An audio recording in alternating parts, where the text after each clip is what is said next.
Top U.S. officials on Tuesday reiterating to their Israeli counterparts that the White House remains committed to diplomacy with Iran. But if necessary, other avenues will be explored to ensure that Tehran does not acquire nuclear weapons. No further details regarding what this might entail, however, were provided. Still, Israeli National Security Advisor Eyal Hulata heading to Washington to discuss Tehran's nuclear program. And there's no time to waste. Iran becoming increasingly withdrawn from the negotiations with the West in Vienna and increasingly involved with geopolitical changes along its borders, namely with Azerbaijan, Turkey, Iraq, and Afghanistan. We're here now with the analysis as research fellow at the Institute for Counterterrorism at the IDC Herzliya and former senior staff member in the U.S. Congress, Dr. Fadi Essmaeel.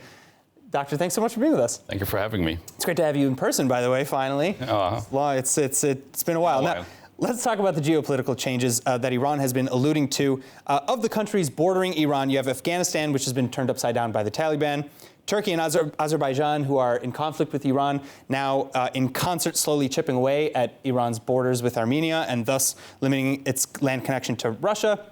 Turkey and Azerbaijan and Pakistan conducting joint military drills along the Iranian border, and Iraq unstable, undergoing major internal challenges. Is Iran about to be trapped by a semi-hostile neighborhood?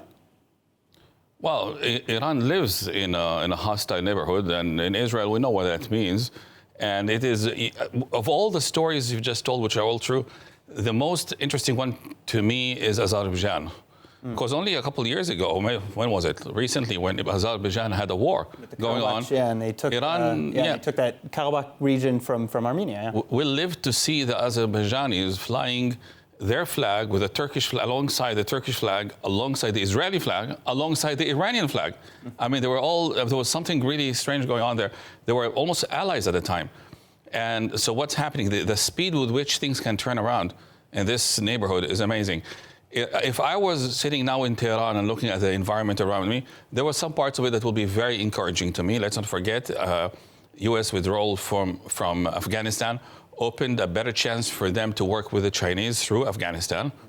That is a very big one because the Chinese have the Belt and Road Initiative that coincides with Iran's corridor into the Mediterranean Sea. So that is one thing that seems like positive. On the other hand, it's not going as smoothly as they predicted, because the Taliban region, because the Taliban are not the same Taliban of the 90s, and the country is not the same country. I'm talking about Afghanistan. So their eastern front is not as optimistic as it may have looked a month ago. In the Gulf, there are no good news either. Right. Israel is getting closer and closer and more well established there. So is the United States. So in the north, recently they have amassed military forces at the borders with Azerbaijan. Now we've already seen in pop culture, we see maps of Iran that include parts of Azerbaijan. So I've seen like a few days ago was that graphic. So somebody is already preparing the mindset there for things. This country, is going on a pathway towards troubles with all of its neighbors. But this is basically the ideology of Raisi. Well, so do you see an armed conflict, a large-scale armed conflict erupting on the borders with Turkey, Azerbaijan, and Could be. I mean, again, it's a new president in Iran. It's not only a new person. He really believes in a whole different way of doing things. Now, will he be able to convince the mullahs who really run the country? He doesn't really run it. Can he convince them, his board of directors, that they should go into that while they're already involved in the other conflicts in the region? Let's not forget, Iraq, Syria, Lebanon, Yemen, the Maghreb, probably Libya. I mean, they are everywhere, intervening in everything.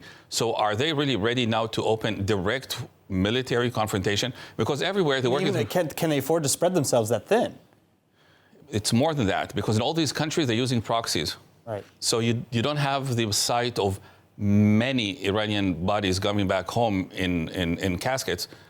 But if they open a war on their borders directly, as with Iranian military forces vis-a-vis, that can be a bloodletting they cannot take. So two points here. First of all, we know that the northern portion of Iran bordering Azerbaijan and Turkey is largely populated by individuals who identify as Azeri. Yeah. On top of that, you mentioned all of the proxies that Iran has been working with.